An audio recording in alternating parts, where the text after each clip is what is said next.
La Junta Nacional de Justicia, antes era el CNM, el Consejo Nacional de Magistratura, es la que nombra, elige y puede incluso continuar con un nuevo mandato del jefe nacional de la OMPE. Piero Corbeto se presentó hace ya más de 10 años y estuvo en evaluación, evaluó el currículum, la experiencia que tiene, hay una entrevista personal. Lo eligieron, pero él eligió la anterior Junta Nacional de Justicia. La otra junta, más bien ahí lo reconfirmó porque puede ser él reelegido para un siguiente periodo. Pero Contracorriente nos revela la documentación y el proceso que estuvo alrededor de este nombramiento. Interesante conocerlo.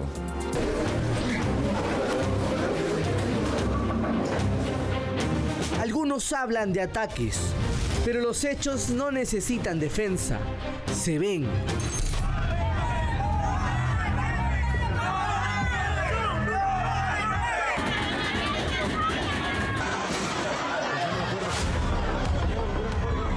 Colas interminables, locales cerrados, material que no llegó, mesas que nunca se instalaron, miles de electores que no pudieron ejercer un derecho fundamental, elegir a sus autoridades.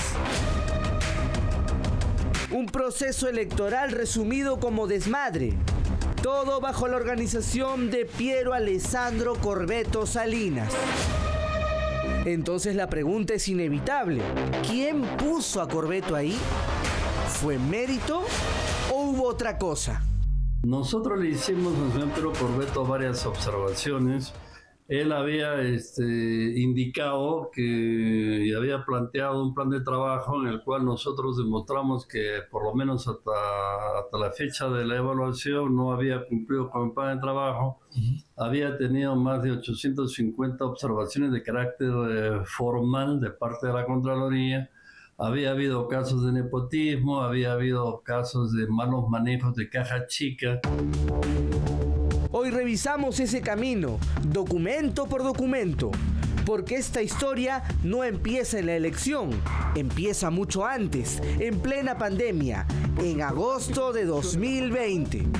Para entender la figura completa hay que retroceder hasta un nombre que no desaparece. Fernando Tuesta Soldevilla, académico, ex jefe de la OMPE, para todo efecto práctico el mentor o promotor de su ex alumno Piero Corbeto. Tuesta no solo conoce el sistema, lo ha manejado y lo sigue, al parecer, orbitando. El vínculo con Piero Corbeto empieza en la Universidad de Lima. Tuesta fue su profesor en la Facultad de Comunicaciones, donde Corbeto llegó a ser su jefe de práctica. Luego, esa relación se consolida en la Pontificia Universidad Católica, donde varios años después, Tuesta fue el asesor de su tesis de maestría en ciencia política. No es casual, es una relación directa, maestro y alumno. En política las relaciones no desaparecen, evolucionan. Con los años, ambos se mueven en el mismo espacio, el sistema electoral. Corbeto hace carrera, OMPE, RENIEC, DINI. Por su parte, Tuesta se mantiene cerca. Reformas, opinión, asesoría, presidente de la poderosa Comisión de Reformas Electorales nombrada por Martín Vizcarra. Y también contratos, servicios en el Jurado Nacional de Elecciones y la OMPE por miles de soles. 13.000, 27.000, hasta más de 50.000 por asesorías electorales. No era un simple observador, era un jugador clave. Así llega el año 2020. La Junta Nacional de Justicia abre el proceso para elegir al nuevo jefe de la OMPE. Piero Corbeto postula, pero no lidera. En la evaluación curricular, José Alfredo Pérez Duarte obtuvo 89 puntos, mientras que Alessandro Corbeto Salinas obtuvo solamente 77.5, es decir, un candidato técnicamente estaba mejor preparado. Pero en este tipo de concursos, los procesos no siempre siguen la lógica del papel. Ahí es que viene la prueba de conocimientos, que la toma virtualmente la Universidad Católica, el mismo entorno donde Corbeto estudió su maestría y donde su mentor enseña. No prueba nada, pero todo suma. Es un evidente conflicto de intereses. En esa prueba Corvetto pasa adelante, 93.50 frente a 91 puntos de José Pérez Duarte, el candidato que había sacado más puntaje en currículum. También el tema más grave fue de que el INEI, yo le pregunto a él qué opinión tiene sobre la evaluación que le hizo el INEI, y él dijo que el INEI era la institución más seria que había y que estaba conforme con todas las evaluaciones. El INEI en una calificación vigesimal le calificó con 3.74, o sea, sobre 20 le calificó con 3.74, él dijo que estaba conforme. Entonces, estaba conforme, evidentemente estaba desaprobado. El concurso avanza y la Junta Nacional de Justicia empieza a tomar protagonismo. Realiza la evaluación del plan de trabajo, donde Corvetto saca ventaja. Pese a ello, Pérez Duarte llega mejor posicionado a la etapa final, la más subjetiva, la entrevista. Había acumulado 91 puntos contra 77 de Corvetto. Ahora, durante el proceso, se enciende una alerta. Se pide la inhibición de Aldo Vázquez Ríos, miembro y presidente de la Junta, porque en la Universidad Antonio Ruiz de Montoya, Vázquez era decano de la Facultad de Ciencias Sociales y Corvetto, docente. Una relación jerárquica, totalmente documentada. El pedido finalmente no prospera, y ahí empieza otra historia. Acusaciones, difusión, ruido, pero ninguna sanción oficial. Pérez Duarte era acusado de plagio.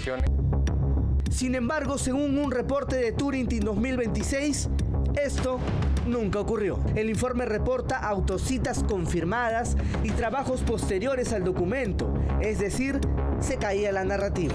No se trataba de plagio alguno, porque el mismo José Alfredo Pérez Duarte era el autor del supuesto texto copiado. Llegó el día de la decisión final, 26 de agosto de 2020. Esta fecha es clave para entender por qué es válido sospechar que algo ocurrió durante la elección de Piero Corvetto como jefe de la OMPE. 26 de agosto de 2020, 1:40 de la tarde. Un periodista publicó una captura de pantalla del canal del Estado que daba como información urgente que José Alfredo Pérez Duarte había sido elegido nuevo titular de la OMPE. Sin embargo, ese mismo día, horas después, la Junta Nacional de Justicia terminó publicando los resultados finales, dando por ganador a Piero Corvetto, por menos de un punto. Corvetto llega a la OMPE, al mismo sistema donde su mentor fue jefe y luego asesor. Y probablemente, como parece, nunca se fue. En 2024 ratifican a Corvetto, pese a los cuestionamientos. En la práctica, el sistema lo sostiene y entonces llegan las elecciones de 2026. Caos, desorden, improvisación y hasta dolo. Lo que vimos. Así que esta no es solo la historia de un nombramiento, es una forma de llegar, porque en el Perú las coincidencias se repiten demasiado. Y cuando eso pasa, ya no parecen coincidencias. Se trata de un grupo político conocido que ha tomado parte del sistema electoral. Pasamos ahora a lo que nos mostró Beto a saber. En los procesos electorales hay a veces proveedores que están ya designados, como a dedo, son los de siempre, a pesar que no cumplen. El caso de Gálaga, que tiene multas en anteriores procesos electorales y que no solo dio servicios a la OMPE, también a otras entidades públicas. Pero nos llama la atención también el dispendio del dinero. Por ejemplo, gastaron 41 millones de soles en computadoras, impresoras, que no se usaron porque no las programaron a tiempo. Plata tirada, pero también compraron artículos que no tenían nada que ver con material electoral, ¿no? Pelotitas antiestrés, llaveros.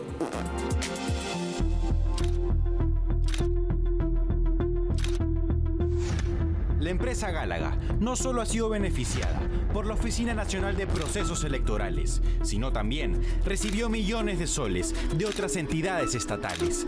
Esta empresa, que sin tener muchos laureles, se le encargó la distribución del material electoral para que se distribuya por todo el Perú.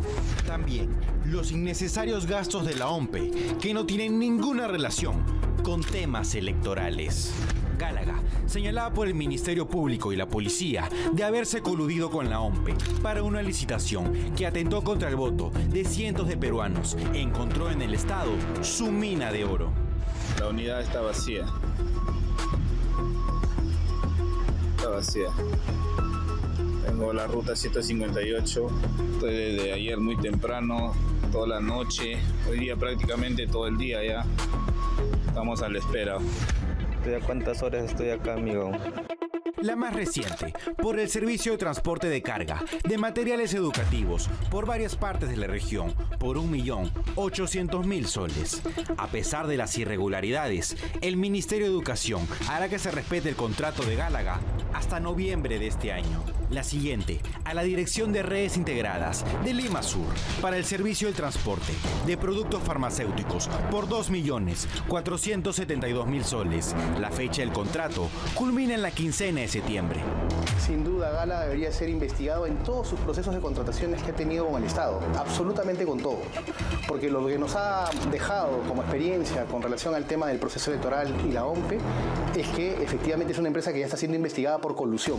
Colusión es la forma de ponerte de acuerdo con el funcionario público para causarle daño y perjuicio al Estado. Entre el 2023 y 2024, en el programa de educación básica para todos, se le pagó más de 10 millones de soles a Gálaga para que trasladen cajas que llevaban las pruebas nacionales para los docentes, en la que incluso pedían la reserva del caso. Y finalmente, un servicio a la Municipalidad Metropolitana de Lima por 686.000 soles para el servicio de traslado de equipos para la subgerencia de gestión y fiscalización. Hacerle presente que aún seguimos acá en Eucaliptos, esperando que termine de filtrar la mercadería. Pero a pesar de todos esos antecedentes lo han hecho y eso demuestra definitivamente que ha habido intencionalidad. Así sus defensores de oficio digan lo contrario. Y mira, el principal indicio de corrupción es la falta de firmeza, la falta de exigencia. Lo que ha encontrado la Dirección contra la Corrupción de la Policía Nacional y la Fiscalía son algunos vacíos que beneficiaron a la empresa Servicios Generales Gálaga SAC en los famosos términos de referencia. Juan Alvarado Fullo, el dueño de la empresa, también está dentro de la carpeta fiscal. Incluso se le acusa de coludir en agravio del Estado a través de una concertación direccionada a su empresa. Si ha tenido otros contratos con el Estado, como con Minsa, por ejemplo, no me queda la menor duda que esos procesos de selección tengan también, si se revisan con detenimiento y la Contraloría General de la República sabe hacer su trabajo, va a encontrar no solamente deficiencias administrativas, sino también delito. Así como la OMPE tiró la plata de todos los peruanos en un servicio en transporte, también lo hizo en otras áreas. Primero, se gastó 5 millones de soles en un servicio de web hosting, 1 millón en adquisición de tintas para la impresora, otros 5 millones en generador de energía y finalmente 4 millones en etiquetas autoadhesivas para la protección de resultados. Momentos antes del proceso se cambiaron los términos de referencia y eso es gravísimo. Y que no vengan a decir que el señor Corbeto no sabía absolutamente nada. Además, Gálaga se cambiaron los términos para favorecerlo con la dimensión de los camiones. Con respecto a gastos no relacionados al proceso electoral, son 80.000 soles en llaveros antiestrés, 29.000 soles en adquisición de refrigeradoras domésticas, otros 29.000 en cortinas de tela, 23.000 en cuadros decorativos, 10.000 soles en toritos Pucará y 17.000 soles en llaveros publicitarios. Acompaño un equipo muy profesional, muy íntegro. Hemos trabajado esta elección desde el 2023 y en estos días estamos ya en el cierre del despliegue del material electoral a nivel nacional. Gálaga se ha llevado un total de 24 millones de soles del Estado peruano. Plata de nuestros impuestos, cédulas de votación, material educativo y medicinas trasladadas por una empresa investigada por corrupción. Gálaga, que gracias a la OMPE y al Estado peruano se ha vuelto billonaria con el dinero de todos los peruanos. Otro asunto importante que puso Beto Ortiz bajo los reflectores es a la encuestadora Ipsos. Concretamente, reveló que ha tenido varios contratos y por varios millones de soles con diversas instituciones, pero entre ellas el mismo Jurado Nacional de Elecciones y también el Banco Central de Reserva del Perú. La encuestadora que marca la pauta de la contienda electoral, Ipsos Apoyo, esconde varios intereses de por medio. Uno de ellos, varias consultorías con el Estado, incluyendo entidades que velan por las elecciones generales. El esposo de la directora de Perú 21, Cecilia Valenzuela, también tiene sus vínculos con altos funcionarios que pasaron por Palacio de Gobierno. Hoy, en Veto a Saber, lo que el dueño de Ipsos Perú, Alfredo Torres, no quiere que sepas, los 29 millones de soles que Ipsos ha ganado con el Estado, con el dinero de todos los peruanos. En el 2011, con Ollanta Humala, Alfredo Torres facturó 4 millones con el Ministerio de Economía y Finanzas y 1,5 millones con el Ministerio de Educación. Ese fue su año más rentable. Una encuestadora, un profesional serio, siempre tiene que hacer un disclaimer y decir, antes de dar su opinión, debe decir si tiene alguna relación comercial, alguna relación laboral con algún partido político, con algún interés político, con alguna empresa. Deben hacer el disclaimer. Antes de dar la opinión, siempre decir, soy asesor, soy consultor, he sido contratado, mi consultora ha sido contratada, si es que su opinión tiene incidencia directa. En la actualidad, los contratos se han seguido dando, esta vez con el Banco Central de Reserva. En plena época electoral, Ipsos recibió 129,000 soles por un servicio de encuesta para un piloto de innovación de dinero digital. Meses atrás, en el 2025, se realizó el mismo servicio, esta vez por 148,000 soles, de septiembre a diciembre del año pasado. A mí me ha llamado la atención en esta contienda electoral que como nunca antes no se haya respetado la última semana de silencio de encuestas, porque se han estado exponiendo resultados privados, pero que por vía del extranjero o por vía de algún tipo de filtración llegaba al gran público, lo cual atenta contra lo que debería ser la tranquilidad del proceso. En esta oportunidad ha sido más, digamos, expuesto, por no decir descarado, que en otras oportunidades. Los servicios no acabaron ahí. También hubo un trabajo de estudio de mercado para el perfil del turista extranjero, para PROMPERÚ, del Ministerio de Comercio Exterior y Turismo, cuyo final de contrato se estimó para el 31 de agosto de este año. Además, otro servicio a la Superintendencia de Banca y Seguro por 415,000 soles entre el 2022 y 2023.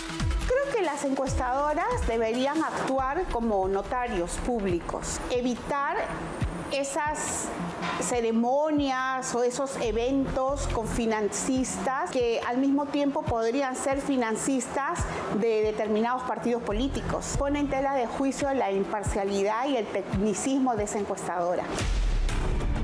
Finalmente, esta orden de servicio para el Jurado Nacional de Elecciones por 182,927 soles, un servicio de encuesta de cara a las elecciones generales del 2021, cuando esta era presidido por Jorge Salas Arenas. Ese mismo Jurado Nacional de Elecciones, quien según su normativa establece que todas las encuestadoras deben publicar la ficha técnica completa, incluyendo el financiamiento del estudio. Sin embargo, Ipsos no lo cumple al 100% porque no revelan quiénes son sus demás clientes que financian su trabajo.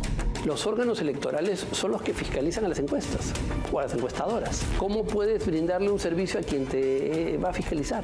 O sea, ahí no sé si habrá un caso o no, pero en ese posible caso podríamos estar ante un conflicto de intereses, porque si no sé para qué necesita una encuesta el jurado de elecciones, pero en caso de necesitarlo, pues en ese caso tendría que recurrir a una encuesta internacional que no estuviese fiscalizada por ellos. Con la llegada de Pedro Pablo Kuczynski a Palacio de Gobierno, Torres se convirtió en una de las personas que más escuchaba el presidente. Incluso el esposo de Chichi se la pasaba de sobón en sus artículos en El Comercio, calificando a PPK de un presidente que le interesa el crecimiento del país para mejorar las condiciones de vida de todos los peruanos. Sin embargo, el momento crucial entre Torres y PPK fue cuando este último le pidió que haga una encuesta sobre un posible indulto a Alberto Fujimori. Torres le precisó que lo mejor sería hacerlo en Navidad y en caso no hacerlo, la vacancia era inevitable. La historia ya la conocemos. El hecho de solo poner que esto lo financió una persona o lo financió una empresa no basta.